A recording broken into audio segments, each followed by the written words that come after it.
ओम अज्ञानतिमिरन्धस्य ज्ञानाञ्जनशलाकया चक्षुरुन्मिलितं येन तस्मै श्रीगुरुवे नमः। श्रीचैतन्यमनोभीष्टं स्थापितं येन भूतले स्वयं रूपदा मह्यं ददाति स पदान्तिकं।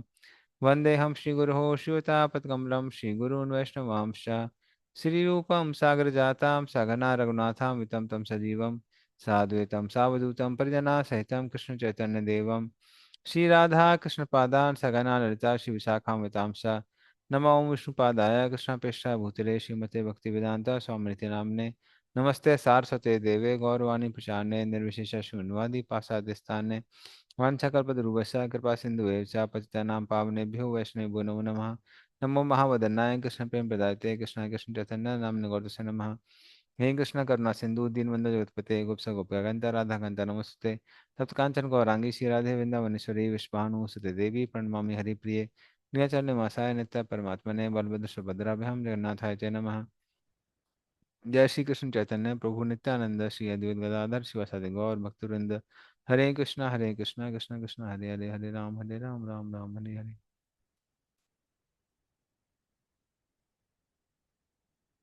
हरे कृष्ण। तो हम लोग स्टार्ट करते हैं। ऐसे मैं शेयर कर लेता हूँ आप लोगों के साथ।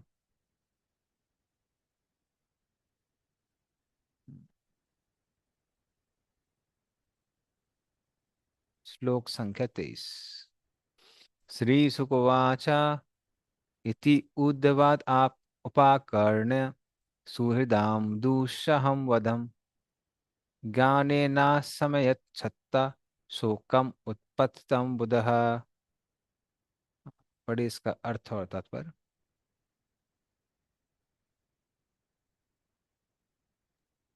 कृष्ण। श्री सुखदेव गोस्वामी ने कहा, उद्धव से अपने मित्रों तथा संबंधियों के संहार के विषय में सुनकर विद्वान विदु ने स्वयं के दिव्य ज्ञान के बल पर अपने हृदय शोक को प्रशमित किया। तात्पर्य, विदुर को बताया गया कि कुरुक्षेत्र के युद्ध के परिणाम स्वरूप उनके मित्रों तथा संबंधियों के संहार के साथ साथ यदुवंश का विनाश तथा भगवान का प्रयाण हो चुका है। इन सबसे कुछ समय तक वे शोकाकुल हो उठे, किंतु दिव्य ज्ञान में अत्यधिक बढ़े चढ़े होने से वे अपने को उस ज्ञान द्वारा शांत करने में पर्याप्त समर्थ थे। जैसा कि भगवत गीता में कहा गया है, शारीरिक संबंध के साथ दीर्घकालीन संगति के फलस्वरूप मित्रों तथा संबंधियों के साथ संहार के कारण शोक का होना तनिक भी आश्चर्यजनक नहीं है, किंतु मनुष्य को उच्चतर दिव्य ज्ञान के द्वारा ऐसे शोक को दंडित करने की कला सीखनी चाहिए। उद्धव तथा विदुर के बीच कृष्ण विषयक वार्ता की शुरुआत संध्या समय हुई और अब उद्धव की संगति से विदुर का ज्ञान और भी बढ़ गया। हरे कृष्ण। धन्यवाद। तो विदुर जी काफी शोक में थे कि कृष्ण इस संसार को छोड़ के जा चुके हैं। किंतु जब उन्होंने उद्धव जी का ज्ञान से ज्ञान सुना, उसका सहारा लेके वो अपने शोक को दूर कर पा रहे थे। तो उससे एक लेसन प्रभुपाद ने यहाँ लिया है कि जो भगवत गीता ज्ञान है, भागवतम ज्ञान है, अगर ये प्राप्त हो जाता है तो इस संसार के शोक को व्यक्ति उसका नाश कर सकता है। पर अगर हम आध्यात्मिक स्तर पे देखेंगे तो भगवान से विरह को खराब नहीं अच्छा कहा जाता है। फिर भी जब हम लोग ज्ञान प्राप्त करते हैं तो बुद्धि काम करने लगती है। और जब बुद्धि काम करने लगती है तो फिर व्यक्ति मानसिक स्तर से ऊपर उठ जाता है। मानसिक स्तर पे भावनाएं होती है। तो जब मानसिक स्तर से ऊपर उठ के व्यक्ति बुद्धि के स्तर पे आता है तो उससे लाभ क्या होता है? उससे लाभ ये होता है कि जो भावनाएं हमको परेशान कर रही थी, दुख दे रही थी, वो सबकी सब कैसी हो जाती है? शांत हो जाती है। तो इस तरह से वो अपने आप को शांत कर पा रहे थे। सातम महाभागवतम व्रजंतम कौरवर्षवः विश्रम्भाद अभिधत्तेदम मुख्यम कृष्ण परिग्रहे। पढ़िए इसका अर्थ और तात्पर्य। हरे कृष्ण। श्री भगवान के प्रमुख तथा अत्यंत विश्वस्त भक्त उद्धव जब जाने लगे तो विदुर ने स्नेह तथा विश्वास के साथ से प्रश्न किया। तात्पर्य, विदुर उद्धव से काफी बड़े थे। संबंध में उद्धव भगवान श्री कृष्ण के स्वयं वयस्क भाई थे।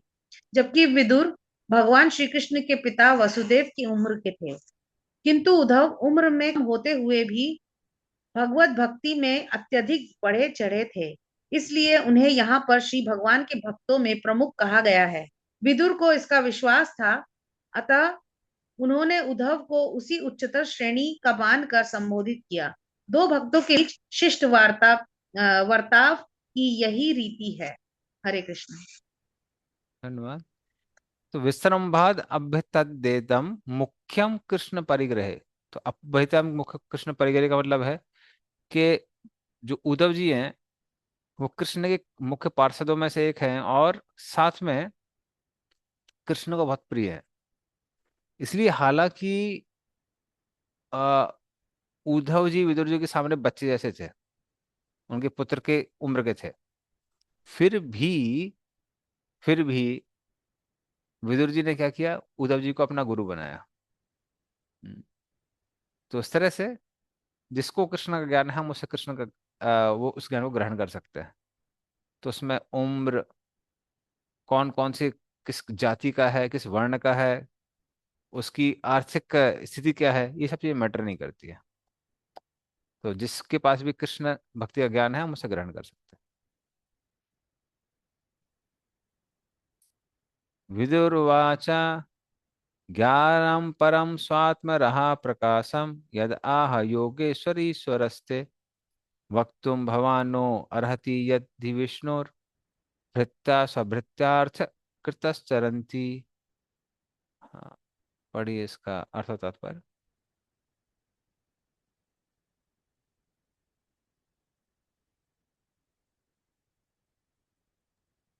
हरे हरे कृष्णा। कृष्ण।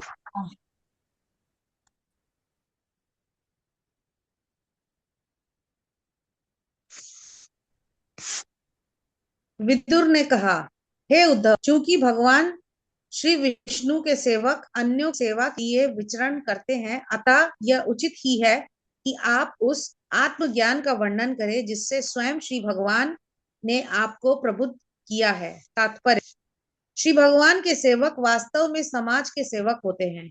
मानव समाज को दिव्य ज्ञान में प्रबुद्ध होने के अतिरिक्त उनकी अन्य कोई रुचि नहीं होती। वे परमेश्वर से जीव के संबंध वे परमेश्वर से जीव संबंध, उस दिव्य संबंध में कार्यकलाप तथा मानव जीवन के उद्देश्य विषयक ज्ञान को प्रदान करने में लेते हैं। यही असली ज्ञान है जो मानव कल्याण के असली लक्ष्य को प्राप्त करने में समाज की सहायता कर सकता है। खाने, सोने, संभोग करने तथा संरक्षण करने की शारीरिक आवश्यकताओं से संबंधित ज्ञान उन्नति की विविध शाखाओं में रूपांतरित होकर भी नश्वर होता है।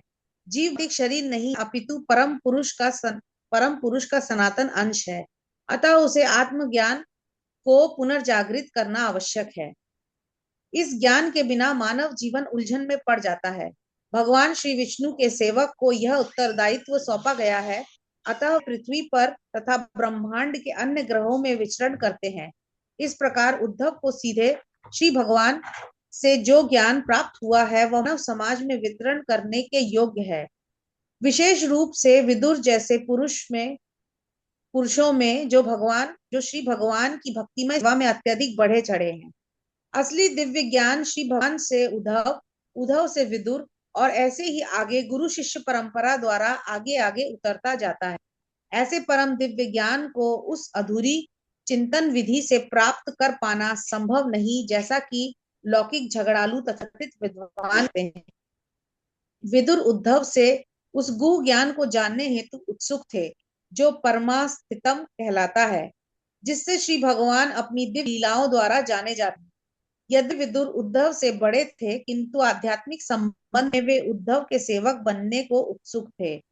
दिव्य गुरु श्री परंपरा का सूत्र श्री चैतन्य महाप्रभु ने भी सिखाया है।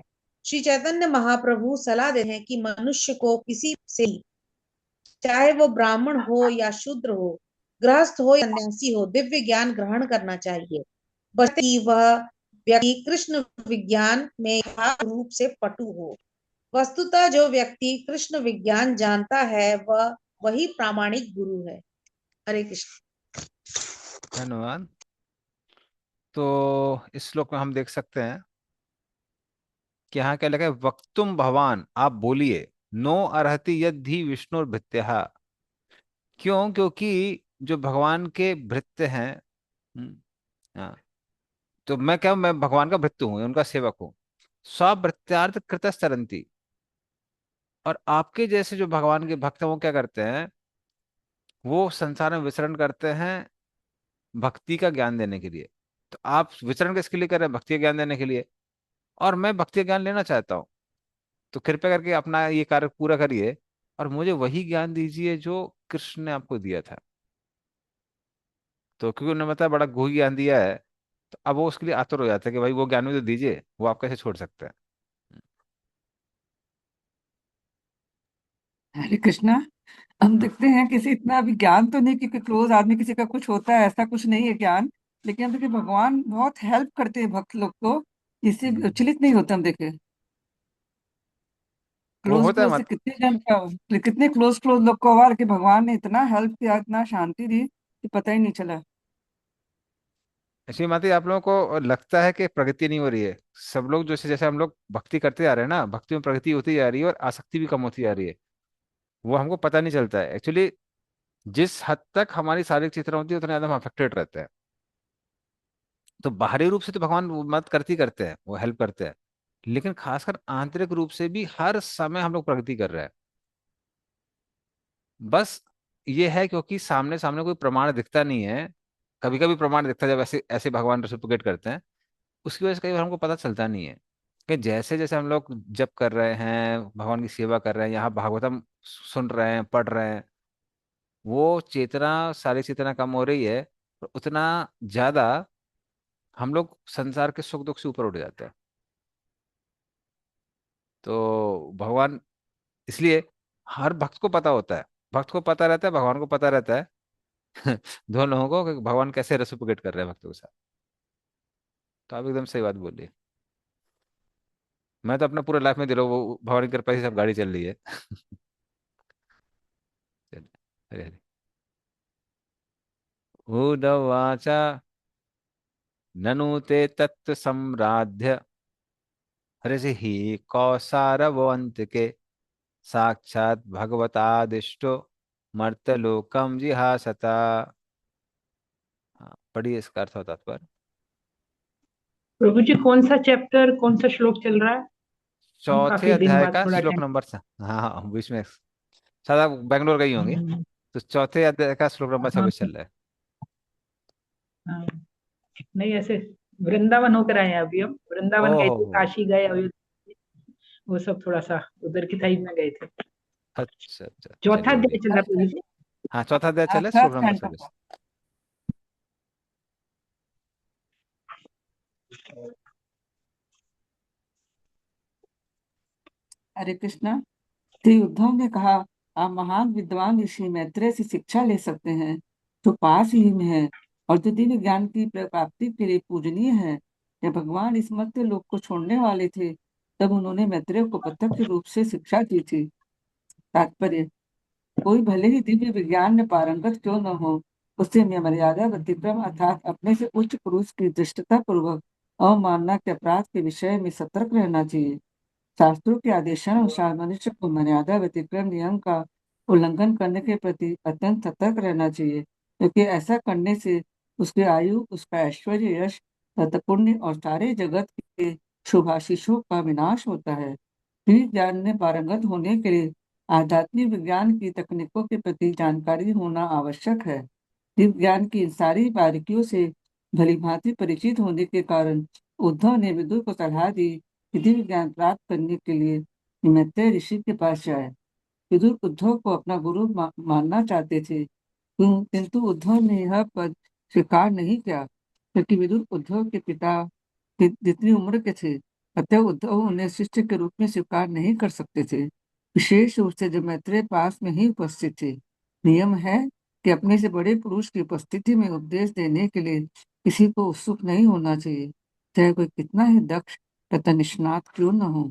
इसलिए उद्धव ने विदुर जैसे वियोगित व्यक्ति को एक अन्य वियोगित व्यक्ति मित्र के पास भेजने का निर्णय लिया। वे भी निष्णात थे, क्योंकि भगवान ने मर्त्यलोक से प्रयाण करते समय उन्हें भी स्वयं उपदेश दिया था, क्योंकि उद्धव तथा मैत्रेय दोनों ही को सीधे भगवान ने उपदेश दिया था। अतएव दोनों को विदुर का या अन्य किसी को गुरु बनने का अधिकार था, किंतु विविध होने के कारण मैत्रेय को विदुर का गुरु बनने का पहला अधिकार था, क्योंकि विदुर आयु में उद्धव से काफी बड़े थे। किसी मनुष्य को लाभ तथा यश के लिए सस्ता आध्यात्मिक गुरु बनने के लिए उत्सुक नहीं होना चाहिए, अपितु केवल भगवान की सेवा के निमित्त ही गुरु बनना चाहिए। भगवान कभी भी मर्यादा व्यतिक्रम की दुष्टता को सहन नहीं करते। मनुष्य को चाहिए कि अपने निजी लाभ तथा यश के लिए विविध गुरु को प्राप्त सम्मान में ऊपर चढ़े न करे। छद्म गुरु के लिए रिटाई करना आध्यात्मिक साक्षात्कार में प्रगति के लिए अत्यंत घातक है। हरे कृष्ण। धन्यवाद। तो फिर उद्धव जी मन ही मन सोचने लगे, वो सोचने लगे अरे विदुर जी तो हमसे इतने ज्यादा उम्र में बड़े हैं और हमारे सम्मान के अधिकारी हैं, तो उनको मैं अपना शिष्य कैसे बना सकता हूँ।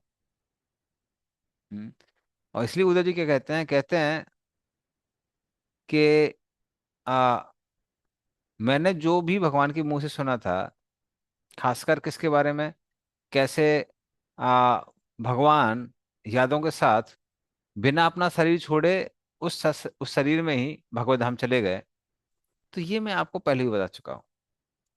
लेकिन जो मैं बता रहा था कि भगवान ने अपने जन्म और लीलाओं के बारे में हमको बताया था, तो अगर आप वो सब जानना चाहते हैं तो मैत्रेय मुनि को आप अपना गुरु बना सकते हैं। तो समराध्य, मैत्रेय मुनि भी पूजनीय है और वो भगवान के तत्व को समझते हैं। हाँ, स्वाभृत्यात् कृतः। तो जो भगवान ने मुझे समझाया, वो किसके सामने समझाया था? वो मैत्रेय मुनि के सामने ही समझाया था। मैत्रेय मुनि भी वहां पर उपस्थित थे, तो उन्होंने भी वो सारी बातें सुनी थी। इसलिए आप क्या कर सकते हैं, आप मैत्रेय मुनि के पास में जा सकते हैं और इस तरह से उद्धव जी उनको वो एडवाइस देते हैं। और प्रभुपाद बोलते हैं ये माया मर्यादा व्यतिक्रम है। अगर हमसे कोई सीनियर व्यक्ति है आ, आसपास उपस्थित, तो उसके उपस्थित होने पर हमको क्या नहीं करना चाहिए, उपदेश नहीं देना चाहिए।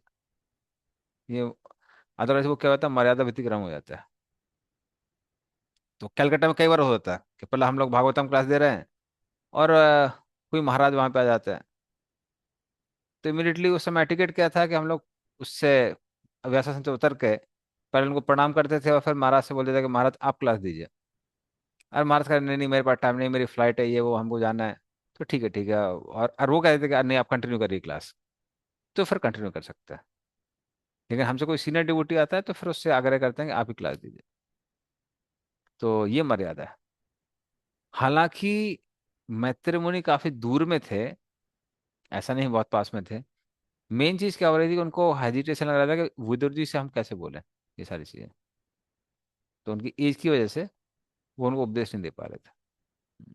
और प्रभुपाद एक चीज और लिखते हैं, उसमें लिखते हैं कि हमको किसी का गुरु बनने के लिए बहुत उत्सुक नहीं रहना चाहिए, क्योंकि कई बार इच्छा क्या होती है कि फॉलोअर्स हों बहुत सारे। तो फॉलोअर्स की इच्छा भी एक हिसाब से भौतिक इच्छा है, लेकिन क्योंकि चैतन्य महाप्रभु ने बोला है कि आप गुरु बन के तारो ई देश, इस देश का या उस जगह का उद्धार कीजिए, तो फिर मजबूरी में व्यक्ति वो क्या कर सकता है, वो रोल ले सकता है। अन्यथा सिर्फ फॉलोअर्स इकट्ठा करने के लिए गुरु का पद ग्रहण करना, अब कभी कभी वो दीक्षा गुरु होते हैं, कभी शिक्षा गुरु होते हैं, उसके लिए व्यक्ति को बहुत उत्सुक नहीं रहना चाहिए, और खासकर फॉलोअर्स के लिए। तो जब हम लोग यूथ प्रीचिंग करते हैं या फिर भक्ति आ, भक्ति वृक्ष का प्रचार करते हैं, तो कई बार बहुत लोग आ जाते हैं, कभी कभी आपकी जय जयकार भी करते हैं, और उसको ही हम सोच लेते हैं कि ये सक्सेस है, तो ये अच्छा नहीं है। तो मनोभाव क्या रहता है, मनोभाव ये रहता है कि ये सारे जो लोग हैं, इनको भगवान ने मेरे पास भेजा है ताकि मैं गुरु की आज्ञा के अनुसार उन सबको ट्रेन कर सकूं। तो एक हिसाब से वो लोग सब कहना वो सब हमारे गुरु हैं या फिर हमारे स्वामी हैं, और हम उनके वो हैं, दास हैं। तो ये भावना होनी चाहिए कि ये सब स्वामी हैं, हम उनके दास हैं, बस हमारा काम क्या है उनको ट्रेन करने का। या फिर हम क्या सोच सकते हैं कि हम गुरु के हाथ में एक इंस्ट्रूमेंट है, तो गुरु चाहते हैं उनको ट्रेन करना, पर उनके पास टाइम नहीं है, तो गुरु के बिहाफ में हम उनको ट्रेन कर रहे हैं। तो ये भावना होनी चाहिए, ना कि भाई हम बहुत बड़े गुरु हैं, ये सब हमारे चेले हैं, चेले चपाटे हैं, हमारे पीछे पीछे भाग रहे हैं। वो भावना ठीक नहीं है। अगर कोई वैसा करता है तो फिर भक्ति में ज्यादा ज्यादा प्रगति नहीं होगी।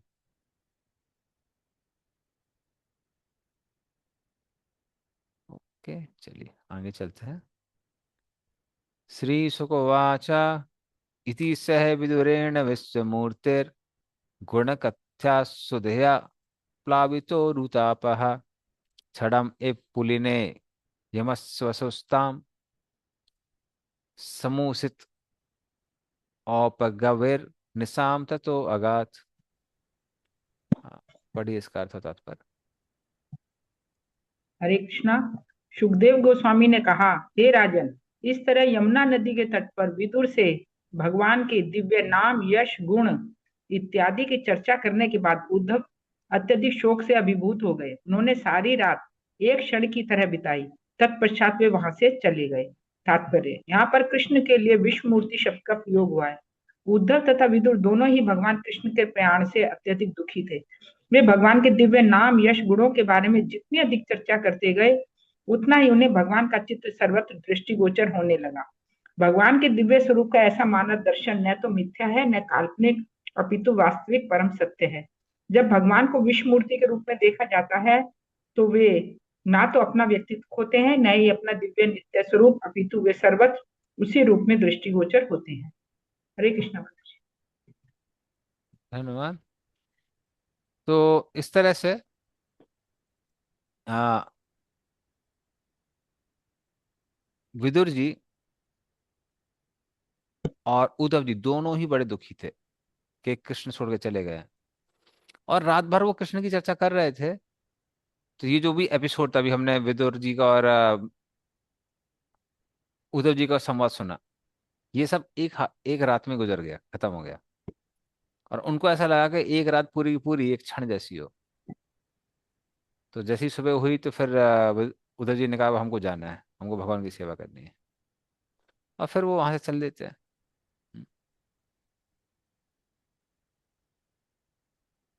चलिए आगे चलते हैं।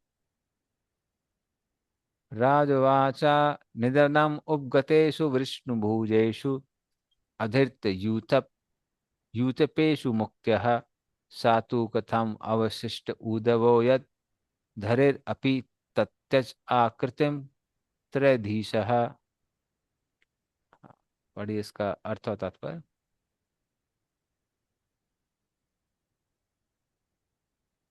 हरे कृष्णा।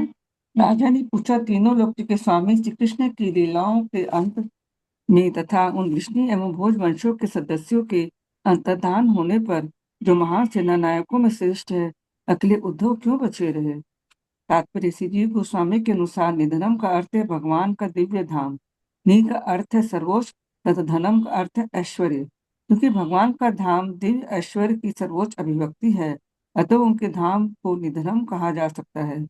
व्याकरणिक स्पष्टीकरण के अतिरिक्त निधनम शब्द का असली उद्देश्य यह सूचित करना है कि विष्णु तथा भोज कुलों के सारे सदस्य भगवान के प्रत्यक्ष संगी थे और भगवान की लीलाओं की समाप्ति पर उन संगियों को दिव्य धाम में उनके अपने अपने पदों पर भेज दिया गया था। श्री विश्वनाथ चक्रवर्ती ठाकुर ने आकृतिम शब्द का अर्थ लीलाओं के रूप में किया है। आ का अर्थ पूर्ण और कृत्रिम का अर्थ दिव्य लीला है। क्योंकि भगवान अपने दिव्य शरीर में से अभिन्न है, अतः उनके शरीर के बदलने या त्यागने का प्रश्न ही नहीं है। भौतिक जगत के रीति रिवाजों और नियमों के अनुसार कर्म करने के लिए भगवान जन्म धारण करते या शरीर त्याग करते हैं, किंतु भगवान के शुद्ध भक्त वास्तविकता से सुपरिचित होते हैं। इसलिए श्रीमद् भागवत के गंभीर अध्ययता के लिए आवश्यक है कि जीव गोस्वामी तथा विश्वनाथ चक्रवर्ती जैसे महान आचार्यों पर टीका टिप्पणियों का अनुसरण करे। अन्य लोग जो कि भगवत भक्त नहीं है, उनके लिए ऐसे आचार्यों की टीकाएं एवं व्याख्याएं व्याकरणिक वाग्जल प्रतीत हो सकती है, किंतु शिष्य परंपरा का अनुसरण करने वाले छात्रों के लिए महान आचार्यों की व्याख्याएं अत्यंत उपयुक्त है। उपदेशु शब्द भी महत्वपूर्ण है। वृष्णि तथा भोज कुलों के सारे सदस्य सीधे भगवान के धाम पहुंच गए। अन्य भगवत धाम सीधे नहीं पहुंचते, किंतु भगवान के शुद्ध संगियों को भौतिक जगत के किसी भी लोक के ऐश्वर्य के प्रति कोई आकर्षण नहीं होता। कभी कभी जिज्ञासा बस भगवत धाम पहुंचने वाले कुछ भक्तों का पृथ्वी के ऊपर की उच्चतर लोकों के ऐश्वर्य के प्रति कुछ आकर्षण होता है। जो सिद्धि प्राप्त करते समय वे उन्हें देखने की इच्छा करते हैं, किंतु विष्णु तथा भोजों को सीधे ही वहां भेज दिया गया, क्योंकि उन्हें भौतिक लोकों के प्रति कोई आकर्षण नहीं था। इसलिए विश्वनाथ चक्रवर्ती ठाकुर भी सुझाव देते हैं कि अमर कोश के अनुसार आकृति का अर्थ संकेत भी है। भगवान कृष्ण ने अपने प्रयाण के पश्चात संकेत द्वारा उद्धव को बद्रिकाश्रम जाने का आदेश दिया और शुद्ध भक्त होने से उद्धव ने भगवत धाम वापस जाने की अपेक्षा अधिक श्रद्धा पूर्वक उस आदेश का पालन किया। पृथ्वी के धरातल से भगवान के प्रयाण के बाद भी उनके लिए अकेले रह जाने का यही कारण था। हरे कृष्णा।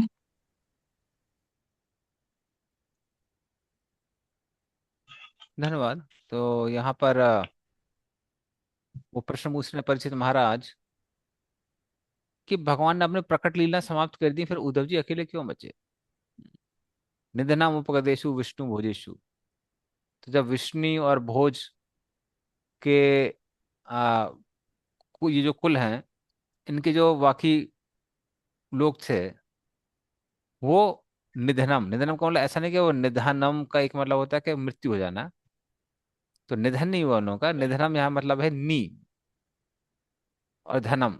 तो उनको वो धन प्राप्त हुआ। क्या धन प्राप्त हुआ? कृष्ण का परमानेंट संग प्राप्त हुआ आध्यात्मिक जगत की द्वारका में। तो जब सबको प्राप्त हो गया तो उद्धव जी भी तो उनमें से एक थे ना, तो वो अकेले क्यों बचे? तो हालांकि भगवान को हरि कहा जाता है जो सबके दुखों को हर लेते हैं, लेकिन उनकी इच्छा सर्वोपरि है, उनकी इच्छा सर्वोपरि है। तो हालांकि कृष्ण ने गोपियों को भी कहा था, या आत्माचरम गोष्ठम शुश्रू सद्दम पत्नी सती, कि अभी आप अपने गांव वापस चले जाइए, यहाँ पे हमारे साथ में रहने की आवश्यकता नहीं है, आपको अपने पति लोगों की सेवा करनी चाहिए। फिर भी गोपियों ने उनकी नहीं मानी और उनके साथ में रासलीला की, क्योंकि उनको समझ में आ रहा था कि कृष्ण भले ही बोल रहे हैं पर उनकी इच्छा कुछ और है। बट यहाँ पर उद्धव जी जो कि बहुत बुद्धिमान है, उनको मालूम था कि कृष्ण की एक ही इच्छा है कि मैं बद्रिकाश्रम जाऊं। हम्म। तो हम उसकी इच्छा को नकार नहीं सकते। तो प्रभुपाद यहाँ पे बोल रहे हैं, प्रभुपाद कह रहे हैं कि जहां तक भक्तों की बात आती है, भक्त लोगों के लिए भगवत धाम जाना उतना जरूरी नहीं है जितना ज्यादा जरूरी क्या है, कृष्ण के आदेश का पालन करना। और इसलिए उद्धव जी ने क्या किया कि वो कृष्ण के आदेश का पालन किया, भले ही उनकी इच्छा क्या थी कि वो भी कृष्ण के साथ ही भगवत धाम जाए। अब सुखदेव गोस्वामी उत्तर दे रहे हैं। श्री सुकवाच ब्रह्म सा पाप देशेन काले नामोग वांछितः संहृत्य स्वकुलम स्फीटम तक्षण देहम अचिंतयत। पढ़िए इसका अर्थ और तात्पर्य। हरे कृष्णा। सुखदेव गोस्वामी ने उत्तर दिया, हे प्रिय राजन, ब्राह्मण का शाप तो केवल एक बहाना था, किंतु वास्तविक तथ्य तो भगवान की परम इच्छा थी। वे अपने असंख्य पारिवारिक सदस्यों को भेज देने के बाद पृथ्वी के धरातल से अंतर्धान हो जाना चाहते थे। उन्होंने अपने आप इस तरह सोचा। तात्पर्य, इस श्लोक में श्री कृष्ण द्वारा अपना शरीर परित्याग करने के संबंध में तत्क्षण शब्द अत्यंत महत्वपूर्ण है। चूंकि वे सच्चिदानंद विग्रह हैं अतः उनका शरीर तथा उनकी आत्मा अभिन्न है। अतएव यह कैसे संभव हो सकता है कि वे अपना शरीर त्यागे और तब इस जगत की सृष्टि जगत की दृष्टि से ओझल हों। भगवान के रहस्य में तिरोधान के विषय में अभक्तों या मायावादियों के बीच अत्यधिक विवाद है और अल्पज्ञों की शंकाओं को श्री जीव गोस्वामी ने अपने कृष्ण संदर्भ में विस्तार से स्पष्ट किया है। ब्रह्म संहिता के अनुसार भगवान के अनेक रूप हैं। उसमें कहा गया है कि भगवान के असंख्य रूप हैं और जब वे जीवों की दृष्टि के अंतर्गत प्रकट होते हैं, जैसा कि भगवान कृष्ण वास्तव में प्रकट हुए, तो ये सारे स्वरूप उनमें मिल जाते हैं। इन अच्युत रूपों के अतिरिक्त उनका विश्व रूप है, जिसे उन्होंने कुरुक्षेत्र के युद्ध स्थल में अर्जुन के समक्ष प्रकट किया। इस श्लोक में स्फीतम शब्द भी प्रयुक्त हुआ है, जो यह संकेत करता है कि उन्होंने अपने विराट रूप का परित्याग किया, अपने आदि नित्य रूप का नहीं, क्योंकि उनके सच्चिदानंद स्वरूप के बदलने की कोई संभावना नहीं है। भगवान के भक्तगण इस सरल ज्ञान से तुरंत अवगत हो जाते हैं, किंतु जो अभक्त हैं और भगवान की कोई भक्ति में सेवा नहीं करते, वे या तो इस सरल तथ्य को समझते नहीं या जानबूझकर भगवान के दिव्य शरीर की नित्यता को जुटलाने के लिए विवाद खड़ा करते हैं। यह उस दोष के कारण है जिसे अपूर्ण जीवों को ठगने की प्रवृत्ति कहते हैं। व्यवहारिक अनुभव से भी आज यह देखा जाता है कि भगवान के दिव्य स्वरूप की पूजा भक्तों द्वारा विभिन्न मंदिरों में की जाती है और भगवान के सारे भक्त यथार्थ के रूप में अनुभव करते हैं कि मंदिर में अर्चा विग्रह का स्वरूप भगवान के स्वरूप से अभिन्न है। भगवान की अंतरंगा शक्ति के सचिंत्य कार्य का वर्णन भगवत गीता में किया गया है। नाहम प्रकाश्य सर्वस्य योग माया समावृतः। भगवान को यह अधिकार है कि वे सबों के समक्ष प्रकट ना हो। पद्म पुराण में भी कहा गया है, अतः श्री कृष्ण नामादि न भवेद ग्रह इंद्रिय। भगवान का नाम तथा रूप भौतिक इंद्रियों द्वारा अनुभव नहीं किया जा सकता, किंतु जब वे संसारी लोगों को दृष्टिगोचर होते हैं तो वे विराट रूप धारण कर लेते हैं। यह स्वरूप का अतिरिक्त भौतिक प्रदर्शन है और विशेष्य तथा इनके विशेषणों के तर्क द्वारा मान्य है। व्याकरण में जब किसी विशेषण का विशेष्य अलग कर दिया जाता है तो इसके द्वारा विशेषित विशेष्य बदलता नहीं। इस तरह जब भगवान अपना विराट रूप त्यागते हैं तो उनका नित्य रूप बदलता नहीं, यद्यपि उनमें तथा उनके असंख्य रूपों में से किसी एक में कोई अंतर नहीं है। पंचम स्कंद में यह देखने को मिलेगा कि किस तरह विभिन्न लोकों में अब भी भगवान की पूजा विभिन्न रूपों में की जाती है और इस पृथ्वी पर भी विभिन्न मंदिरों में किस तरह उनकी पूजा की जाती है। श्री जीव गोस्वामी तथा श्री विश्वनाथ चक्रवर्ती ठाकुर ने अपनी टीकाओं में वैदिक साहित्य के विभिन्न प्रामाणिक संस्कारों से उदाहरण देते हुए भगवान के तिरोधान की इस घटना की विस्तृत व्याख्या दी है।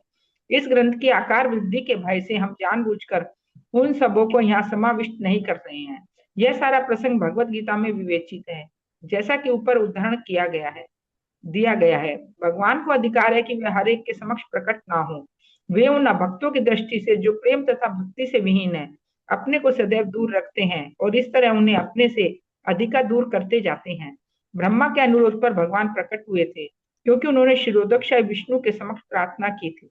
अतः जब भगवान प्रकट हुए तो विष्णु के सारे रूप उन्हीं में मिल गए और जब उद्देश्य पूरा हो गया तो वे यथा समय उनसे विलग हो गए। हरे कृष्ण प्रभु। धन्यवाद। तो यहाँ उत्तर दिया हुआ है। तो उत्तर ये है कि ब्राह्मण का जो श्राप था वो तो सिर्फ बहाना था, लेकिन भगवान चाहते थे कि सारे यदुकुल के लोग इस भौतिक जगत को छोड़ के आध्यात्मिक जगत चले जाएं। हाँ, तो इस तरह से उन्होंने सोचा कि वो भी आ, शरीर को छोड़ देंगे। पर ये शरीर कौन सा शरीर है? जो सर्वव्याप्त है। तो हालांकि भगवान का शरीर जो है सच्चिदानंद का बना हुआ है, हाँ, लेकिन ये जो भगवान शरीर छोड़ने की बात कर रहे हैं वो किस चीज की बात कर रहे हैं? कि अभी मैं दृष्टिगोचर हूं लोगों की आंखों के सामने, फिर उसके बाद मैं कैसे हो जाऊंगा? अदृश्य हो जाऊंगा मैं। तो वो भगवान बोल रहे थे। हालांकि कुछ आचार्यों की टिप्पणी है कि भगवान ने एक माया शरीर यहाँ पे छोड़ा था लोगों को मूर्ख बनाने के लिए, जो नास्तिक लोग हैं उनके लिए। लेकिन भगवान का शरीर स्वयं कैसा है? उनका शरीर सच्चिदानंद शरीर है। तो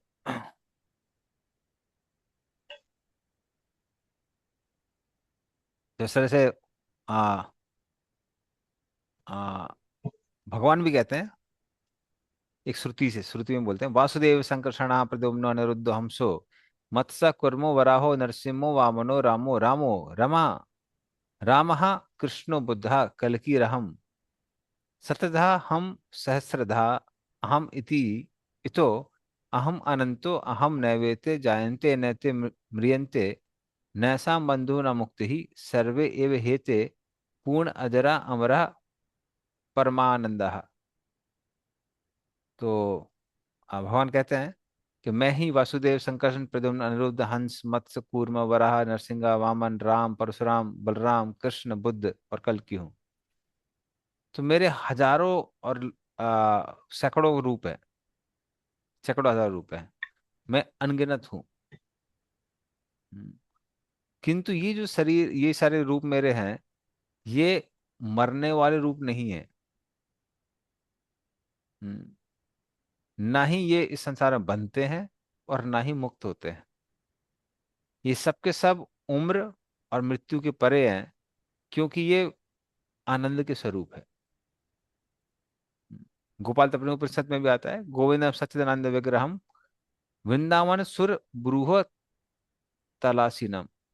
जो भगवान गोविंद का रूप है, वो नित्य रूप है, जो कि ज्ञान और आनंद का बना हुआ है, और वो एक कल्प वृक्ष के नीचे वृंदावन में बैठे हुए हैं। ये गोपाल तपने उपनिषद से। हम्म। नरसिम्हा तपने उपनिषद में आता है, ऋतम सत्यम परम ब्रह्मा पुरुषम निर्केसरी विग्रहम। तो भगवान का जो ये रूप है, आधा मनुष्य का और आधा सिंह का, ये नित्य है, ये पर ब्रह्म है। तो इस तरह से बहुत सारे कोटेशन हैं जो हमारे आचार्य लोगों ने दिए हैं, और उन सब से ये प्रूव होता है कि ये जो भगवान का रूप है वो कैसा नित्य है। ये कोई आ, क्षणिक रूप नहीं है, या फिर कोई भौतिक रूप नहीं है।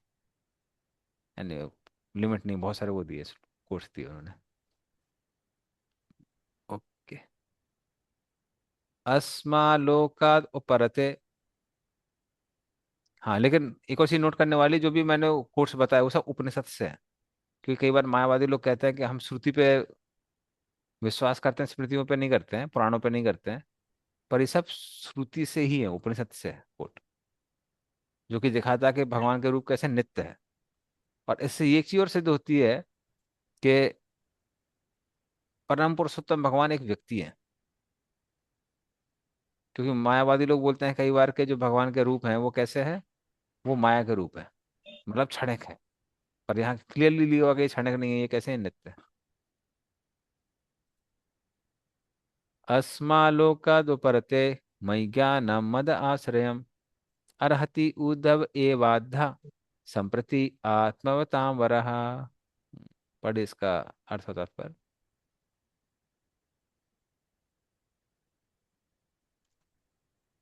हरे कृष्णा। अब मैं लौकिक जगत की दृष्टि से ओझल हो जाऊंगा, और मैं समझता हूँ कि मेरे भक्तों में अग्रणी उद्धव ही एकमात्र ऐसा है जिसे मेरे विषय का ज्ञान प्रत्यक्ष रूप से सौंपा जा सकता है। तात्पर्य, इस श्लोक में ज्ञानम मद आश्रय महत्वपूर्ण है। दिव्य ज्ञान के तीन विभाग है: निर्विशेष ब्रह्म का ज्ञान, सर्वव्यापक परमात्मा का ज्ञान तथा भगवान का ज्ञान। इन तीनों में से भगवान के दिव्य ज्ञान का विशेष महत्व है, और यह भगवत तत्व विज्ञान कहलाता है। यह विशिष्ट ज्ञान शुद्ध भक्ति द्वारा प्राप्त किया जा सकता है, अन्य किसी साधन द्वारा नहीं। इसकी पुष्टि भगवत गीता 18.55 में हुई है। भक्त्या माम अभिजानाति यावान यश्चास्मि तत्वतः। एकमात्र भक्ति में सेवा में लगे व्यक्ति ही भगवान की दिव्य स्थिति को ठीक से जान सकते हैं। बुद्ध उस काल के भक्तों में सर्वश्रेष्ठ माने जाते थे।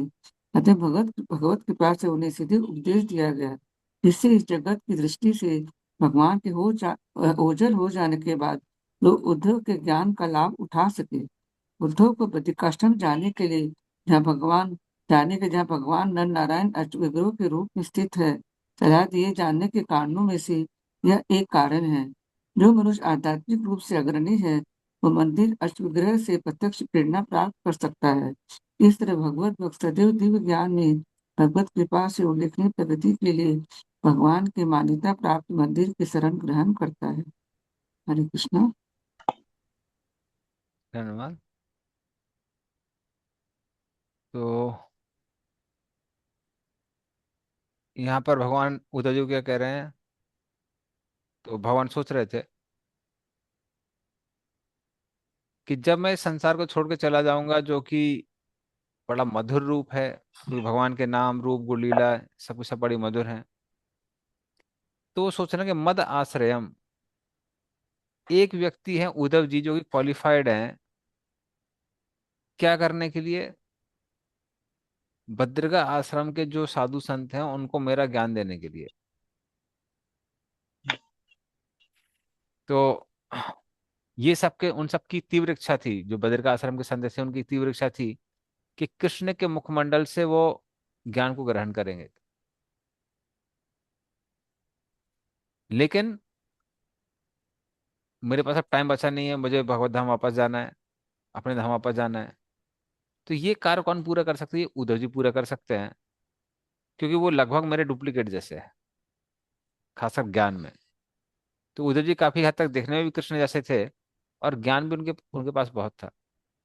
तो इसलिए वो सोचने लगे उद्धव जी सबसे बेस्ट व्यक्ति हैं जो क्या कर सकते हैं, ज्ञान दे सकते हैं। और उसी को भगवान कंटिन्यू करते हैं अगले श्लोक में।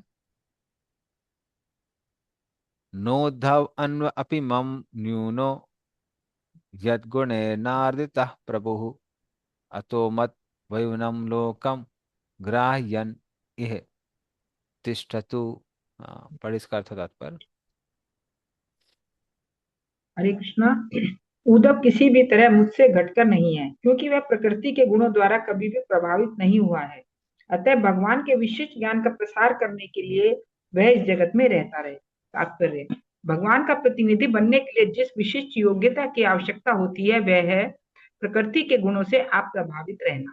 भौतिक जगत में मनुष्य की सर्वोच्च योग्यता ब्राह्मण बनना है, चूंकि ब्राह्मण सतोगुणी होता है, अतः ब्राह्मण होना ही भगवान का प्रतिनिधि बनने के लिए पर्याप्त नहीं है। मनुष्य को सतोगुण को भी लांघकर शुद्ध सत्व में स्थित होना पड़ता है, जो प्रकृति के किसी भी गुण से प्रभावित नहीं होता है। दिव्य योग्यता की यह अवस्था शुद्ध सत्व या वसुदेव कहलाती है, और इस अवस्था में ईश विज्ञान की अनुभूति की जा सकती है। जिस तरह भगवान प्रकृति के गुणों से प्रभावित नहीं होते, उसी तरह भगवान का शुद्ध भक्त भी प्रकृति के गुणों से प्रभावित नहीं होता। भगवान से तादात्म्य होने की यह प्राथमिक योग्यता है। जो व्यक्ति दिव्य योग्यता को प्राप्त कर लेता है वह जीवन मुक्त कहलाता है। यद्यपि वह भौतिक अवस्था में रहता है, यह मुक्ति उसे प्राप्त होती है जो भगवान की दिव्य प्रेमा भक्ति में निरंतर लगा रहता है। भक्ति रसामृत सिंधु में कहा गया है, इहा यस्य हरेर दास्ये कर्मणा मनसा गिरा निखला स्वप्यवस्थासु जीवन मुक्ते से उच्यते। जो कोई भी अपने कार्यों, मन तथा वाणी से एकमात्र भगवान की दिव्य प्रेमा भक्ति के लिए जीता है वह निश्चय ही मुक्त आत्मा है, भले ही वह इस जगत की भौतिक संसार की अवस्था में प्रतीत होता हो। उद्धव ऐसे ही दिव्य पद को प्राप्त थे, इसलिए उन्हें इस जगत की दृष्टि से भगवान की शारीरिक अनुपस्थिति में भगवान का वास्तविक प्रतिनिधि चुना गया था। ऐसा भगवत भक्त भौतिक शक्ति, बुद्धि या वैराग्य से भी कभी प्रभावित नहीं होता। भगवान का ऐसा भक्त भौतिक प्रकृति के समस्त आघातों को सह सकता है, और इसीलिए वह गोस्वामी कहलाता है। ऐसे गोस्वामी ही भगवान के दिव्य प्रेममय संबंधों के रहस्यों का भेदन कर सकते हैं। हरे कृष्ण प्रभु। धन्यवाद। तो इस श्लोक में उद्धव जी की क्वालिफिकेशन बताई गई है कि कैसे वो भगवान जैसे थे। तो भगवान कहते हैं कि उद्धव जी वो मेरे से कम नहीं है। ना उद्धव अन्व अपि मम न्यूनो, वो मेरे से कम नहीं है। क्यों नहीं है? क्योंकि वो गुणों से प्रभावित नहीं होते हैं, तीन गुणों से वो जीवन मुक्त हैं। हम्म। हाँ। तो हालांकि कोई भी भगवान के बराबर नहीं हो सकता है, लेकिन फिर भी वो जीवन मुक्त है। हम्म। और क्योंकि इनके पास में वो आध्यात्मिक बुद्धि है, आध्यात्मिक ज्ञान है, आध्यात्मिक शक्ति है, वैराग्य है, इसीलिए वो आ, जो भी भौतिक चीजें हैं उनको कंट्रोल कर सकते हैं। हाँ। तो इस तरह से काम, क्रोध, लोभ उनको स्पर्श भी नहीं कर सकते हैं। तो ये पहले ही भी बताया जा चुका है कि वो यदुओं में कैसे श्रेष्ठ है। हाँ। और इसलिए उनको क्या बोला गया है यहाँ पे श्लोक में? प्रभु। प्रभु क्यों बोला गया? क्योंकि माया का प्रभाव उनके ऊपर नहीं था, और क्योंकि माया का प्रभाव उनके ऊपर नहीं था, इतना ज्ञान था, वो कृष्ण के पार्षद थे, इसीलिए वो कृष्ण का अल्टरनेटिव रहने के लिए पूरी तरह से उसके काबिल थे उद्धव जी। और इसलिए भगवान ने क्या किया, उद्धव जी को भेजा। एवं त्रिलोक गुरुणा संदिष्ट शब्द योनिना बदर्याश्रम यमम आसाद्य हरिम ईजे समाधिना। हाँ, पढ़े इसका भी पढ़िए अर्थ और तात्पर्य।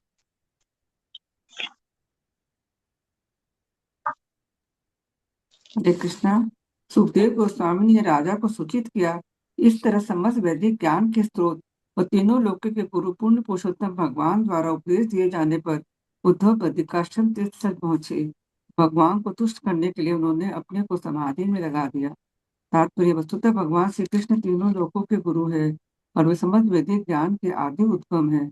तो परम सत्य के साकार रूप को वेदों के द्वारा भी समझ पाना अत्यंत कठिन है। परम सत्य के रूप में भगवान को समझ पाने के लिए उनके निजी उपदेशों की आवश्यकता होती है। ऐसे दिव्य ज्ञान का प्रमाण सार रूप में भगवत गीता है। परमेश्वर को कोई तब तक नहीं जान सकता जब तक भगवान स्वयं कृपा न करे। भगवान कृष्ण ने यह विशेष कृपा अर्जुन तथा उद्धव पर प्रकट की जब वे भौतिक जगत में थे। निसंदेह भगवान द्वारा भगवत गीता का प्रवचन कुरुक्षेत्र युद्ध स्थल में अर्जुन को युद्ध के प्रति प्रोत्साहित करने के लिए हुआ था। तभी भगवत गीता के दिव्य ज्ञान को पूर्ण बनाने के लिए भगवान ने उद्धव को उपदेश दिया। भगवान की इच्छा थी कि उद्धव उनके मिशन को पूरा करे तथा जो ज्ञान भगवत गीता में नहीं दिया गया था उस ज्ञान का प्रसार करे। जो लोग वेदों के वचनों के प्रति आसक्त रहते हैं वे इस लोक से ये जान सकते हैं भगवान संबंध वैदिक ज्ञान के स्रोत है। जो व्यक्ति वेदों के पृष्ठों को अध्ययन करने के बाद भी उन पुरुषोत्तम भगवान को नहीं समझ पाते, वे भगवान विषय ज्ञान में आगे बढ़ने के उद्देश्य से उद्धव जैसे किसी भगवत भक्त की शरण ग्रहण कर सकते हैं। ब्रह्म संगीता का कथन है कि वेदों से भगवान को समझ पाना अत्यंत कठिन है, किंतु उद्धव जैसे शुद्ध भक्त से उन्हें आसानी से समझा जा सकता है। भगवान ने बद्रिकाश्रम में रहने वाले मनुष्यों पर कृपा करके उद्धव को अपनी ओर से बोलने के लिए अधिकृत किया। ऐसा अधिकार प्राप्त किए बिना न तो कोई व्यक्ति भगवत भक्ति को समझ सकता है, न ही उसका उपदेश दे सकता है। जब भगवान इस धरा पर विद्यमान थे तो उन्होंने अंतरिक्ष की भी यात्रा करके स्वर्ग से पारिजात लाने तथा अपने गुरु सांदीपनि को मुनि के पुत्र को यमलोक से वापस लाने जैसे बहुत से असामान्य कार्यकलाप संपन्न किए। उद्धव को निश्चित रूप से अन्य लोकों में जीवन को स्थितियों के विषय में बतलाया गया था और सारे ऋषि उन लोगों के बारे में जानने के लिए उसी तरह उत्सुक थे जिस तरह अंतरिक्ष के ग्रहों के विषय में जानने के लिए उत्सुक रहते हैं। उद्धव को यह संदेश बद्रिकाश्रम ले जाने के लिए न केवल उस स्थल के ऋषियों के लिए अपितु नर नारायण अष्ट विग्रहों के लिए भी विशेष रूप से नियुक्त किया गया था। ऐसा संदेश वेदों के पृष्ठों में वर्णित ज्ञान की अपेक्षा अधिक भूय रहा होगा। भगवान ये संदेश समस्त ज्ञान के स्रोत है और उद्धव के माध्यम से नर नारायण तथा अन्य ऋषियों के पास भेजे गए संदेश भी वैदिक ज्ञान के अंश थे, किंतु वे अधिक गुही थे और वे एकमात्र उद्धव जैसे शुद्ध भक्त के माध्यम से ही भेजे या समझे जा सकते थे, क्योंकि ऐसा गुही ज्ञान केवल भगवान तथा उद्धव को ही ज्ञात था। तो यह कहा जाता है कि उद्धव स्वयं भगवान के सदृश थे। उद्धव की ही तरह हरेक जीव भी भगवान के स्तर पर दिव्य संदेश वाहक बन सकता है, पर सत्य है कि प्रेमा भक्ति के द्वारा स्वयं विश्वस्त हो ले। ऐसा गुह्य ज्ञान उद्धव तथा अर्जुन जैसे शुद्ध भक्तों को ही सौंपा जाता है, जैसा कि भगवत गीता में पुष्टि हुई है। मनुष्य को उन्हीं से यह रहस्य सीखना होता है, अन्य उपाय से नहीं। भगवत गीता या श्रीमद् भागवत को भगवान के ऐसे विश्वस्त भक्तों की सहायता के बिना नहीं समझा जा सकता। श्रील विश्वनाथ चक्रवर्ती ठाकुर के अनुसार ये गुह्य संदेश अवश्य ही भगवान के प्रयाण के रहस्य तथा इस श्लोक में उनके प्राकट्य के 100 वर्षों के बाद उनके वंश के संहार के विषय में जानने से संबंधित रहा होगा। हर व्यक्ति यदुवंश के संहार के रहस्य को जानने के लिए अति उत्सुक रहा होगा और वह संदेश भगवान द्वारा उद्धव को बतलाया गया होगा तथा नर नारायण और अन्य शुद्ध भगवत भक्तों को जानकारी के लिए बद्रिकाश्रम भेजा गया होगा। हरे कृष्णा। धन्यवाद। हम्म, तो यहाँ पर उसी चीज को और आगे अच्छे से बताया गया है। तो भगवान के यहाँ बताया गया एवं त्रिलोक गुरुना, जो भगवान है वो तीनों लोक के गुरु हैं। हाँ, तो इस तरह से जो बद्रिका आश्रम के जो संत थे वो उनके भी गुरु हैं। तो कृष्ण ने क्या किया था? कृष्ण सत्यदेव से मिलने के लिए मिथिला गए थे। जब उन्होंने बाणासुर आदि लोगों का संहार किया तो फिर वो जो ये जगह है ये उसके पास में है, सोनितपुर।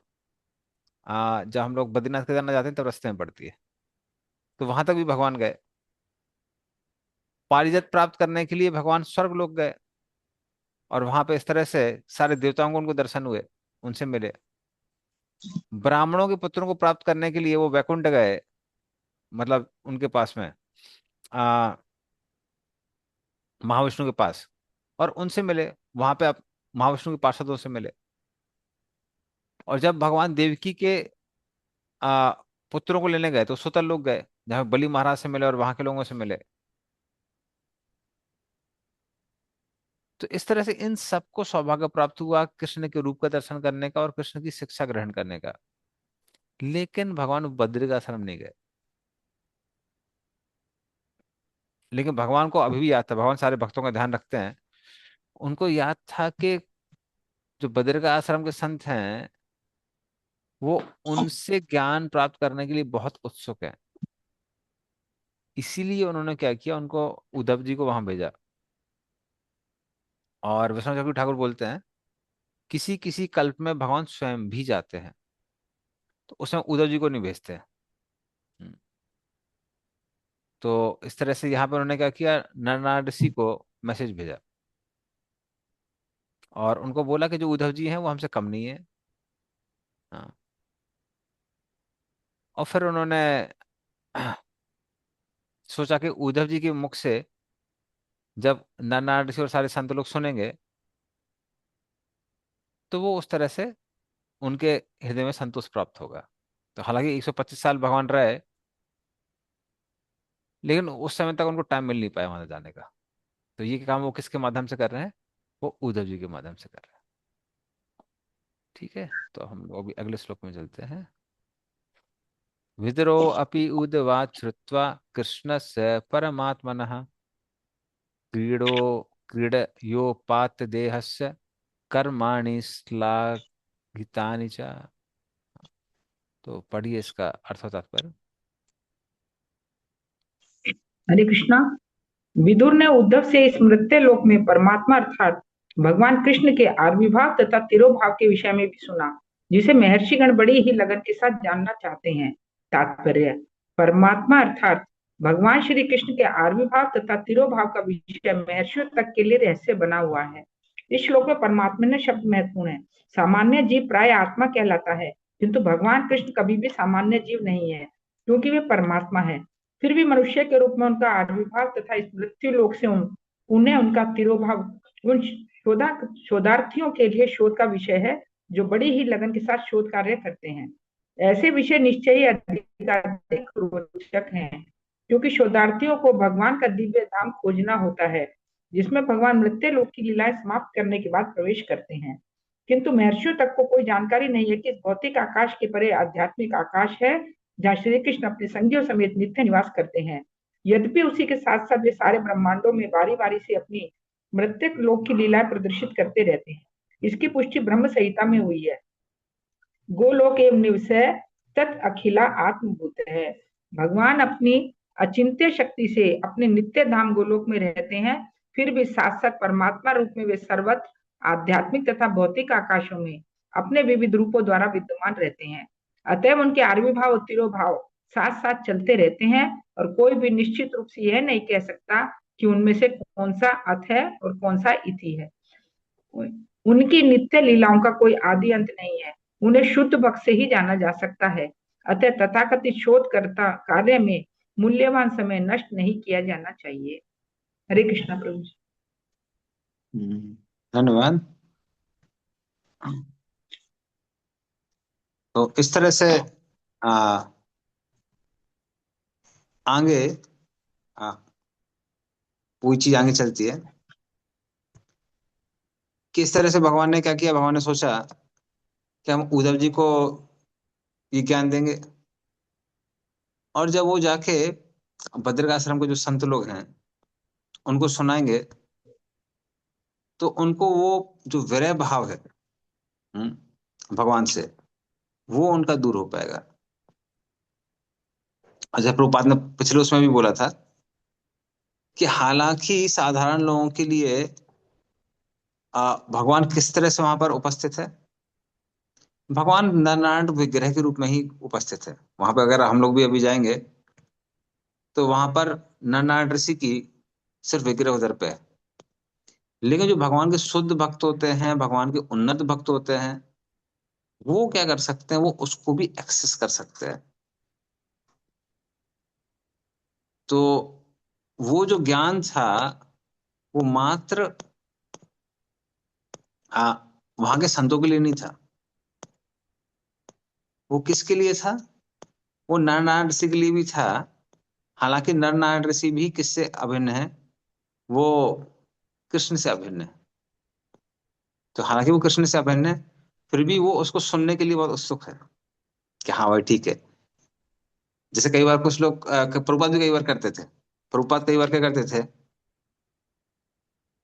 कि अपने खुद के लेक्चर्स को नहीं, बुक्स को, खासकर बुक्स को वो पढ़ते थे। प्रभुपाद बोलते थे ये बुक्स मैंने लिखी है, कृष्ण ने लिखी हुई है। या कृष्ण ने मुझे बोली और मैंने लिखी हुई है। तो उसको पढ़ रहे हैं क्योंकि ज्ञान कैसे, ज्ञान बहुत दिव्य है। तो उसी तरह से हालांकि नाना ऋषि जो हैं वो इनसे अभिन्न है, कृष्ण से अभिन्न है। फिर भी वो लोग भी कैसे होते हैं, नारायण ऋषि भी बहुत खुश होते हैं इस ज्ञान को सुन के। इसलिए भगवान ने क्या किया, ये उद्धव जी को वहां भेजा।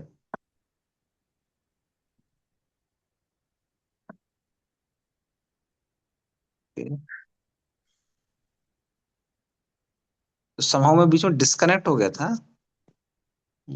अभी कौन सा श्लोक है, 33 करना है ना, 32 करना है? 33 चल रहा है प्रभु जी, अभी 34 थर्टी करेंगे। फोर 34 करना, 34। 34 करना है, सर 34 करना है। देह न्यासम च तस्यैवं धीराणाम धैर्यवर्धनम अन्येषां दुष्करतरम पशूनाम विक्लवतात्मनाम। पढ़िए इसका अर्थ और तात्पर्य। हरे कृष्णा।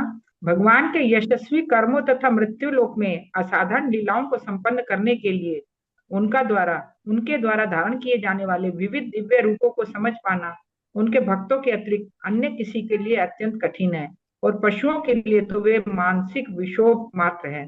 तात्पर्य: भगवान के दिव्य स्वरूपों तथा लीलाओं का भगवत गीता में जिस रूप में वर्णन हुआ है, भक्तों के लिए उन्हें समझ पाना कठिन कार्य है।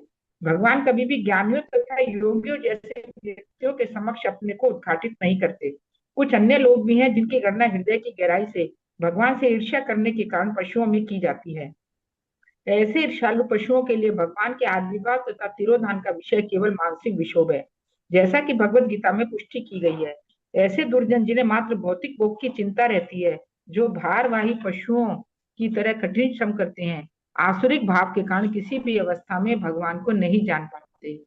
मृत्य लोक में अपनी लीलाओं के लिए भगवान द्वारा प्रदर्शित दिव्य शारीरिक अंशों तथा ऐसे दिव्य अंशों का आविर्भाव तथा तिरोभाव कठिन विषय है, और जो लोग भक्त नहीं है उन्हें सलाह दी जाती है कि वे भगवान के आविर्भाव तथा तिरोभाव भाव की चर्चा ना करें, अन्यथा वे भगवान के चरण कमलों पर और अधिक अपराध कर सकते हैं। वे आसुरी भाव से भगवान के दिव्य आविर्भाव तथा तिरोभाव के विषय में जितनी ही अधिक चर्चा करेंगे, उतना ही अधिक वे नरक के गहनतम भागों में प्रवेश करेंगे। जैसा कि भगवत गीता में कहा गया है, जो भी व्यक्ति भगवान की दिव्य प्रेम युक्त सेवा भाव के विरुद्ध है, वह न्यूनाधिक पशु है, जिसकी पुष्टि श्रीमद् भागवत के इस श्लोक में हुई है। हरे कृष्णा प्रभु। हाँ धन्यवाद। तो यहाँ पे सुखदेव गोस्वामी बोल रहे हैं कि जो व्यक्ति भगवान का भक्त नहीं है, वो उनकी लीलाओं को नहीं समझ सकता है। तो कई बार हम लोग देखते हैं जिनके अंदर बिल्कुल भक्ति भाव नहीं है, अगर थोड़ी भी उनको हाई चीज बोल देते हैं, उनको पूरा ऊपर से चली जाती है। जैसे एक बार मेरे कुछ मित्र से, जब मैं आईटी में पढ़ रहा था, तो फिर वो बोल रहे थे, वो पूछ रहे थे कि भगवान को किसने बनाया। तो एक कॉमन लॉजिक हमने समझाया कि देखिए, अगर किसी ने भगवान को बनाया तो वो भगवान हो गया ना। और उसका एक उदाहरण दिया, जैसे तीसरी बोगी को दूसरी बोगी खींचती है, दूसरी बोगी को पहली बोगी खींचती है, पहली बोगी को इंजन खींचता है, बट इंजन को कौन खींचता है? इंजन को खींचता नहीं है, इंजन स्वतः ही चलता रहता है। तो उस तरह से जो सबके कारणों के कारण है, उनको भगवान कहते हैं। तो बोले, अरे सबके कारणों के कारण ऐसा कैसे हो सकता है? तो ये चीजें जब तक भक्ति भाव नहीं है, व्यक्ति मात्र तर्क से नहीं समझ सकता है। भक्ति भाव है तभी समझ सकता है। वो समझ सकता है कि हाँ, कोई चीज ऐसी है जो समय के भी परे है, तो भगवान समय के परे हो सकता है। तो जब तक भक्ति भाव नहीं होता, ये लोग नहीं समझते हैं। और इसलिए प्रभुपाद कह रहे हैं कि जो लोग पशु की तरह हैं, उनको तो समझने का प्रयास करना भी नहीं चाहिए। क्योंकि वो समझ नहीं पाएंगे। तो भक्ति ज्ञान को समझने के लिए मात्र बुद्धि पर्याप्त नहीं है, उसके लिए भक्ति चाहिए। ओके, चलिए आगे चलते हैं। आत्मानं च कुरु श्रेष्ठ, कृष्णेन मनसेक्षितं, ध्यायन् गते भागवते, रुरोध प्रेम विवलः। पढ़े इसका अर्थ और तात्पर्य।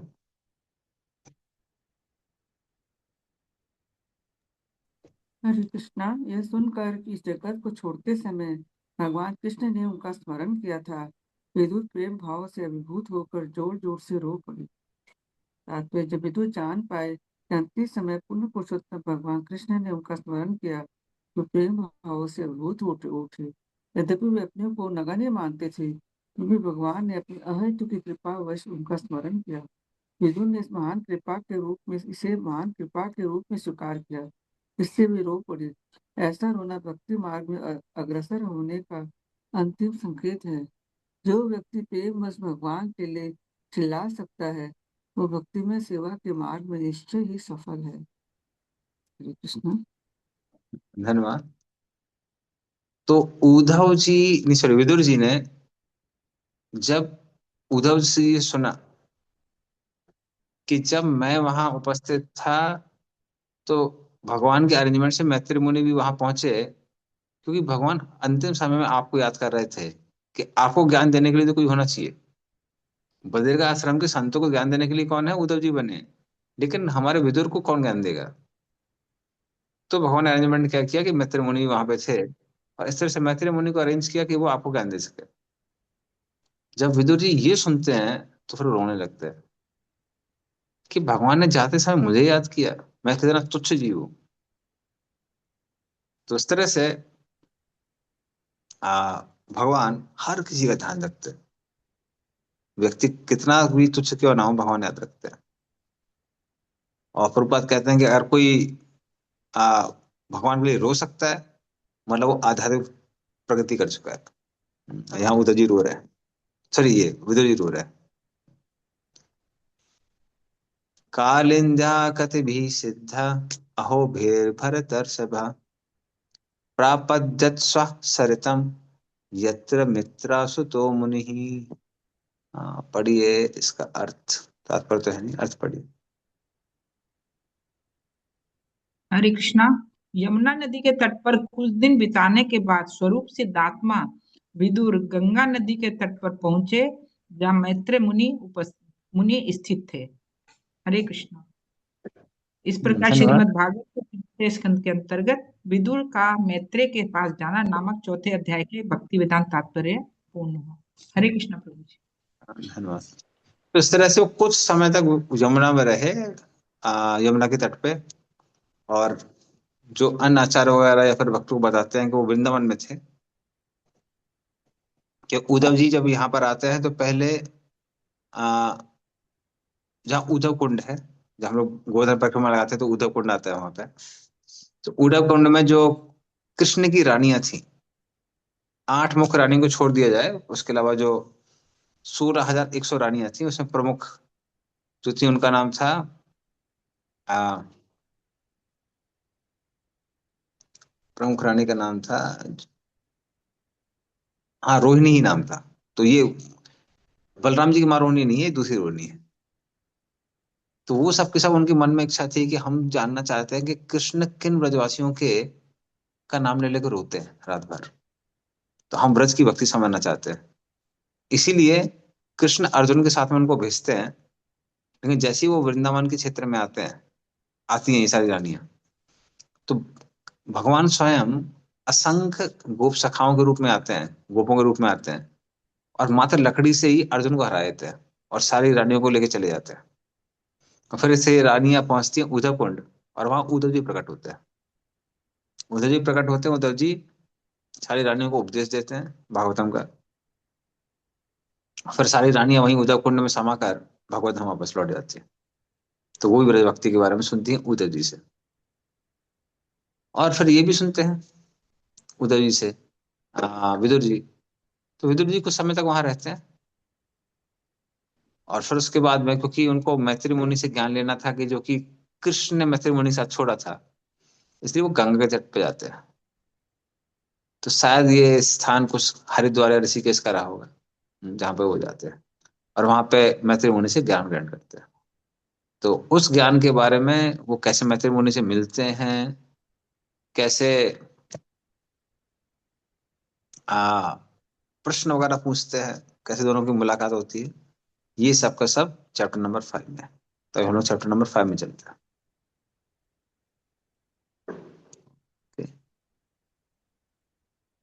श्री सुकवाच द्वारे दूनद्दारसभा कुरूणां मैत्रेयमासीनमगाधबोधम् सत्त्वोपसृत्याच्युत भावसिद्धः पप्रच्छ स्वशीलकुडाभितृप्तः।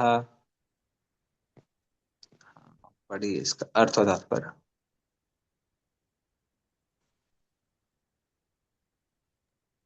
हरे कृष्णा। सुखदेव गोस्वामी ने कहा, इस तरह पूर्ववंशियों में सर्वश्रेष्ठ विदुर, जो कि भगवत भक्ति में परिपूर्ण थे, स्वर्ग लोक की नदी गंगा के उद्गम हरिद्वार पहुंचे, जहाँ हाँ विश्व जी। के अगाध विद्वान महामुनि मित्र आसीन थे। मद्रता से ओत प्रोत में पूर्ण तथा अध्यात्म में तुष्ट विदुर ने उनसे पूछा। तात्पर्य, विदुर पहले से अच्युत भगवान की शुद्ध भक्ति करने के कारण परिपूर्ण थे। भगवान तथा जीव स्वभावतः गुणात्मक दृष्टि से एक है, तो मात्रा की दृष्टि से भगवान किसी भी प्राणी से बहुत विशाल है। वे सदा अच्युत है, जबकि जीव माया के अधीन होने के कारण किसी समय भी डगमगा सकते हैं। विदुर पहले ही अच्युत भाव होने के कारण बद्ध जीव के पतनाश्रय स्वभाव च्युत को लांग चुके थे। जीवन की यह अवस्था अच्युत भाव व सिद्ध कहलाती है, अर्थात भक्ति द्वारा सिद्धि प्राप्त अवस्था। इसलिए जो कोई भी भगवत भक्ति में लीन रहता है, वह मुक्तात्मा है और उसमें सारे प्रशंसनीय गुण रहते हैं। विद्वान ऋषि मैत्रेय हरिद्वार में गंगा के तट पर एकांत स्थान में बैठे थे।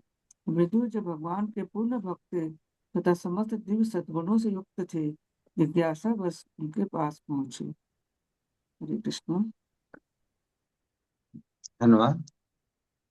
तो इस तरह से हरिद्वार में विदुर जी मिलते हैं मैत्री मुनि से,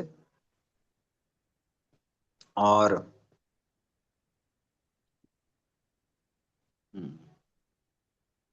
तो प्रपंच सौशील गुणाभिवृत्त है, तो उनको मिलते हैं और फिर उनसे वही संदेश सुनते हैं जो भगवान ने उद्धव जी को दिया था। तो यहाँ पे उनको क्या बोला गया, अच्छे भाव सिद्ध है। तो वो कैसे थे, वो भगवान के भाव से भावित होकर उसमें सिद्ध हो चुके थे। तो कौन, विदुर जी, विदुर जी के बारे में बोला हुआ है। अब ये बहुत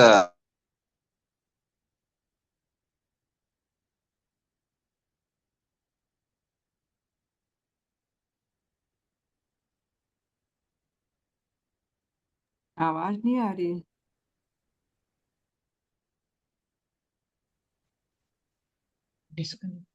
हाँ, हरे आवाज कृष्णा। नहीं आ रही थी आपकी अभी। हाँ, आवाज नहीं आ रही थी अभी। अभी आ रही है? हाँ, अभी हाँ अभी आ जी, रही है। अभी अच्छा फिर ठीक। विदुर्वाच सुखाय कर्माणि करोति लोको न ते सुखं वा न यदुपारमं वा विन्देत भूयस्तदेव दुःखम यदत्र युक्तम भगवान वदेन्नः। पढ़िए इसका अर्थ और तात्पर्य। हरे कृष्णा। विदुर ने कहा, हे महर्षि, इस संसार का हर व्यक्ति सुख प्रदान करने प्राप्त करने के लिए सकाम कर्मों में प्रवृत्त होता है, किंतु उसे न तो तृप्ति मिलती है, न ही उसके दुख में कोई कमी आती है। विपरीत इसके ऐसे कार्यों से उसके दुख में वृद्धि होती है। इसलिए कृपा करके हमें इसके विषय में हमारा मार्गदर्शन करे कि असली सुख के लिए कोई कैसे रहे। तात्पर्य, विदुर ने मैत्रेय से कुछ सामान्य प्रश्न पूछे, किंतु उनका मूल अभिप्राय यह नहीं था। उद्धव ने विदुर से मैत्रेय मुनि के पास जाकर भगवान के नाम, यश, रूप, गुण, लीलाओं, पार्षद इत्यादि के सारे सत्यों के विषय में जिज्ञासा करने के लिए कहा था। अतः जब विदुर मैत्रेय के पास पहुंचे तो उन्हें केवल भगवान के विषय में पूछना चाहिए था, किंतु स्वाभाविक विनयशीलतावश उन्होंने एकदम भगवान के विषय में नहीं पूछा, प्रत्युत ऐसे विषय पर प्रश्न पूछा जो जन सामान्य के लिए अत्यधिक महत्व का हो सकता था। कोई सामान्य मनुष्य भगवान को नहीं समझ सकता। सर्वप्रथम उसे माया के वशीभूत अपने जीवन की असली स्थिति जाननी चाहिए। मोह में आकर मनुष्य सोचता है वह मात्र सकाम कर्मों के द्वारा सुखी हो सकता है, किंतु होता यह है कि मनुष्य कर्म तथा कर्म फल के जंजाल में और अधिक उलझता जाता है और जीवन की समस्या का कोई समाधान नहीं खोज पाता। इस संदर्भ में एक सुंदर गीत है, जीवन का सारा सुख प्राप्त करने की महती इच्छा के कारण मैंने यह घर बनाया, किंतु दुर्भाग्यवश सारी योजना ध्वस्त हो गई, क्योंकि घर में अप्रत्याशित रूप से आग लगा दी गई। प्रकृति का नियम ऐसा ही है। हर व्यक्ति भौतिक जगत में योजना बनाकर रहने से सुखी बनना चाहता है, किंतु प्रकृति का नियम इतना क्रूर है कि यह इस योजना में आग लगा देता है। सकाम कर्मी अपनी योजनाओं में सुखी नहीं रहता, न ही सुख के लिए उसकी निरंतर दौड़ धूप से कोई तृप्ति मिलती है। हरे कृष्ण प्रभु जी। धन्यवाद। तो इस तरह विदुर जी उनसे मिलते हैं और फिर वो प्रश्न पूछते हैं, सुखाय कर्माणि करोति लोको। इस संसार में लोग कर्म करते हैं किसके लिए? सुख प्राप्त करने के लिए, लेकिन नाते सुखम, उनको सुख नहीं मिलता है। हाँ, बल्कि क्या होता है, वाह अन्यत, मतलब कुछ और हो जाता है। उपारमम वा, कुछ और सिचुएशन हो जाती है, बल्कि उल्टा हो जाता है। मतलब सुख नहीं मिलता, ऊपर से दुख होने लगता है। तो विंदेत भूयस तदेव दुखम। मतलब क्या होता है, दुख मिल जाता है। और उपारम, उपारम मतलब संतुष्टि नहीं प्राप्त होती है। तो ये तक तो युक्तम भगवान वे देना, तो इसलिए करके कोई युक्ति ऐसी बताइए जिससे व्यक्ति इस संसार के दुखों को दूर करके या पार करके सुख को प्राप्त करे। तो इस तरह से वो प्रश्न पूछ रहे हैं। अब आप अगर उद्धव जी को मतलब एनालाइज करेंगे, तो उद्धव जी ने तो उनको इसलिए भेजा था विदुर जी को यहाँ पर मैत्री मुनि के पास, कि जो ज्ञान कृष्ण ने किसको दिया है, विदुर जी को दिया है। तो जो विदुर जी को दिया था वही, सॉरी उद्धव जी को दिया था, वही वो किसको देंगे, अभी विदुर को देंगे। तो वो तो बड़ा गुह्य ज्ञान था, कृष्ण की लीलाओं के बारे में था, कृष्ण आधा में क्या क्या करते हैं उस सब के बारे में था। तो काफी इंटीमेट ज्ञान था। बट वो यहाँ पर क्या पूछ रहे हैं, क्या भाई हम इस संसार में सुख प्राप्त करने के लिए प्रयास करते हैं पर दुख मिल जाता है। तो क्या कारण था वो ऐसा बोल रहे थे? तो एक कारण तो यही बताया हुआ है प्रभुपाद जी ने, कि वो नम्रता के कारण सीधे कृष्ण के बारे में प्रश्न नहीं पूछ रहे थे। वो नम्रता के कारण कह रहे थे, मैं पहले संसार में बंधा हुआ हूँ, पर उससे मुक्त कैसे हुआ जाए, ये प्रश्न पूछते हैं। तो एक ये कारण है। दूसरा जो आचार्य लोग कारण बताते हैं, वो ये कारण बताते हैं कि विदुर जी कृष्ण से विरह के कारण बहुत आतुर थे, बहुत दुखी थे। और जैसे हमने पहले ही बताया, तो क्या होता है कि जब बुद्धि काम करने लगती है तो फिर सेंटिमेंट्स बैकग्राउंड में चले जाते हैं। तो उन्होंने सोचा कुछ ऐसे वर्ष पूछे जाएं जो कि डायरेक्टली कृष्ण से संबंधित नहीं है। और जब वो हम प्रश्न पूछेंगे और उसके उत्तर मिलेंगे तो बुद्धि काम करने लगेगी और वो पुरानी चीजें हम भूल सकते हैं। फिर धीमे धीमे करके फिर से कृष्ण के विषय में पूछेंगे। तो इमीडिएटली उस कृष्ण विरह से अपने आप को बचाने के लिए वो क्या करते हैं, इस तरह के प्रश्न उनसे पूछते हैं। तो ये दो कारण है।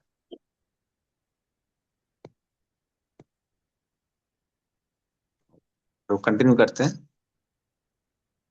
जनस्य कृष्णादिमुखस्य दैवा अधर्मशीलस्य सुदुःखितस्य अनुग्रहायेण चरन्ति नूनं भूतानि भव्यानि जनार्दनस्य। पढ़िए इसका अर्थ और तात्पर्य।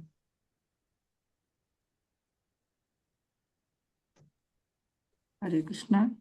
हे प्रभु, महान परोपकारी आत्माएं पुण्य पुरुषोत्तम भगवान की ओर से पृथ्वी पर उन पतित आत्माओं पर अनुकंपा दिखाने के लिए विचरण करती है, जो भगवान की अधीनता के विचार मात्र से ही विमुख रहते हैं। तात्पर्य: परमेश्वर की इच्छाओं के प्रति आज्ञाकारी होना हर जीव की स्वाभाविक स्थिति है, किंतु विगत दुष्कर्मों के कारण ही ये भगवान के अधीनता के विचार से मुख मोड़ता है और भौतिक संसार के सारे कष्टों को भोगता है।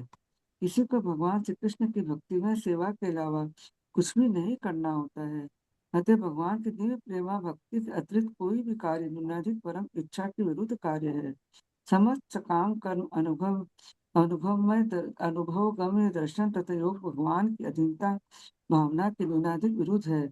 और जो जीव ऐसे विद्रोहपूर्ण कार्यों में लगा हुआ है, वो प्रकृति के उन नियमों द्वारा प्रायः तिरस्कृत किया जाता है जो भगवान के अधीन है।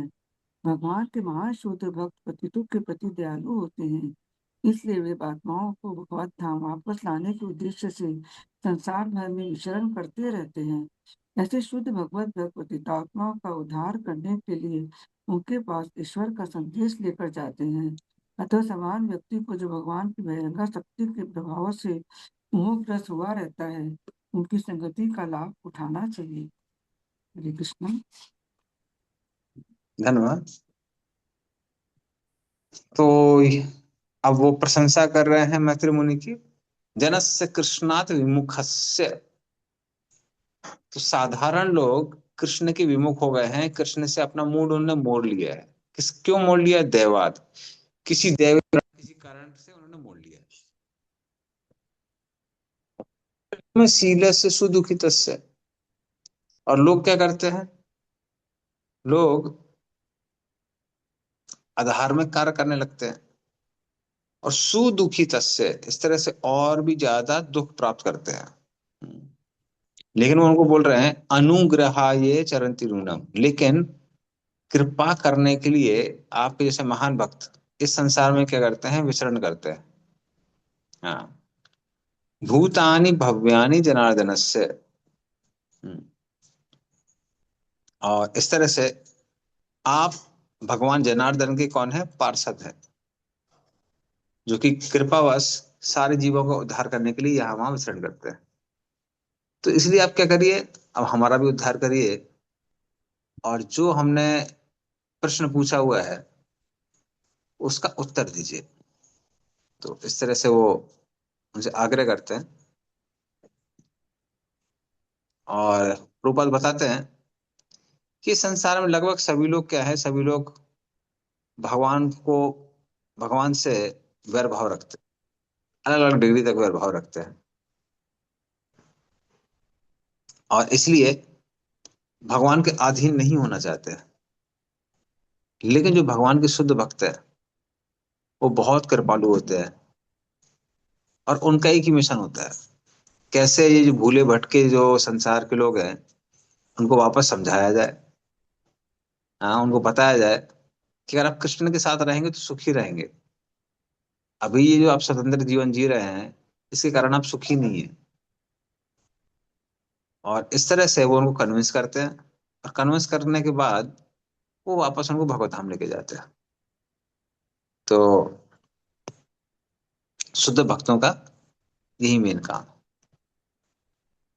ठीक है, तो इसको हम लोग और कंटिन्यू करेंगे अपने नेक्स्ट क्लास में।